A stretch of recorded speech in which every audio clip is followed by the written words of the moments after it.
Bonjour, bienvenue à toutes et à tous dans ce nouvel atelier LDLC. Aujourd'hui, nous allons encore vous parler d'overclocking, mais cette fois sur votre carte graphique. En effet, on peut overclocker un processeur, mais on peut aussi overclocker une carte graphique et aussi la mémoire. Nous y reviendrons plus tard.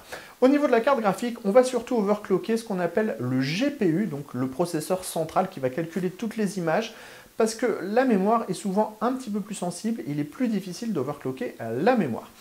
Pour cet atelier, nous allons nous intéresser à la GTX 1080 Ti de Nvidia, une carte clairement haut de gamme à laquelle on va tout simplement donner un petit peu plus de puissance pour pouvoir gagner quelques FPS dans les jeux. Une carte qui fonctionne de base à 1583 MHz en fréquence boost et que l'on va pousser dans les 1700 MHz. On se lance avec l'overclocking de cette carte graphique. Tout d'abord, on va lancer GPU-Z pour connaître les informations techniques sur la carte graphique.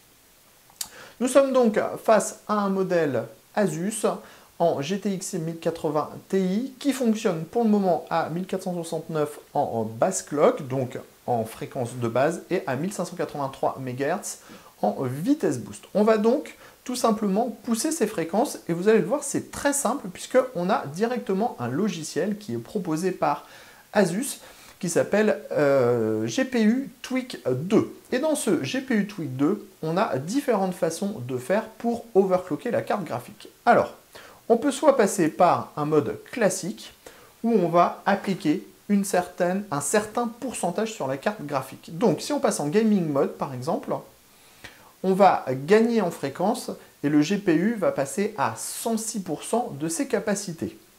Si on passe en OC mode, on va passer à 108% des capacités, ce qui nous donne, si on va dans le mode professionnel, on va pouvoir vérifier toutes ces fréquences, un net changement puisque la vitesse maximum passe de 1600 environ à 1700. Nous, on va pousser un petit peu plus loin la carte, on va lui appliquer 110% d'overclocking et vous allez voir, c'est très simple à faire. Alors là, on retrouve les différents modes dont on a parlé.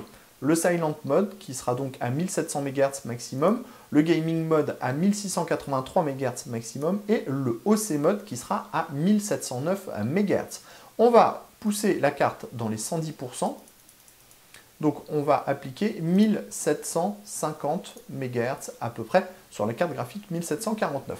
Donc par rapport à la fréquence de base de la carte qui est de 1783 MHz, on va gagner un petit peu moins de 200 MHz. On va appliquer, vous voyez c'est très simple, et on va pouvoir vérifier que dans GPU-Z, donc dans le logiciel qui permet de gérer la carte graphique et de connaître toutes les informations à propos de cette dernière, on passe bien à 1749 MHz en mode boost. Ensuite, on va tout simplement évaluer l'overclocking, savoir si ce dernier tient.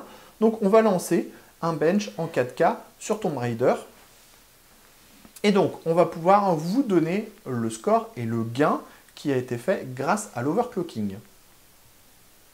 On va aussi pouvoir vérifier que l'overclocking est stable, c'est-à-dire que si le bench s'arrête à un moment, ça veut dire que l'overclocking n'est pas stable, il faudra redescendre un petit peu en fréquence, ou alors, dans le logiciel qu'on vous a montré, appliquer un petit peu plus de tension au niveau de un petit peu plus de tension au niveau du GPU.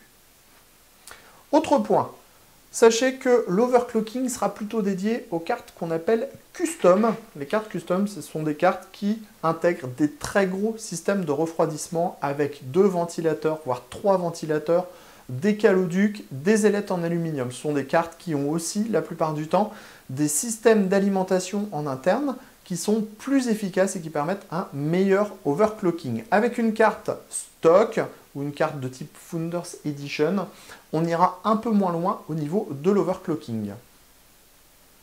Enfin, il faudra aussi avoir un boîtier qui est relativement bien ventilé, car si la carte est overclockée, elle va produire plus de chaleur, et il faudra donc extraire la chaleur de l'intérieur du boîtier. Donc le bench pour le moment se déroule correctement.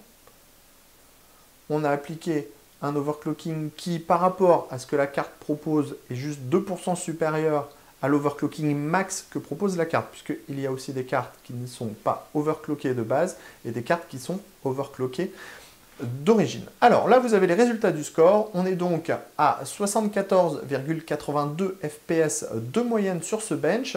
Sachez que quand la carte était à 1583 MHz, donc à la vitesse d'origine, nous étions à 71,1 FPS. On a donc gagné presque 4 FPS, ce qui n'est pas négligeable. Comme vous venez de le voir, l'overclocking de la carte graphique est donc relativement simple puisqu'on s'attache à modifier un paramètre, la vitesse du GPU principalement. Vous pourrez appliquer un petit peu plus de mégahertz au niveau de la mémoire, mais cette dernière est plus sensible comme nous vous l'avons déjà dit.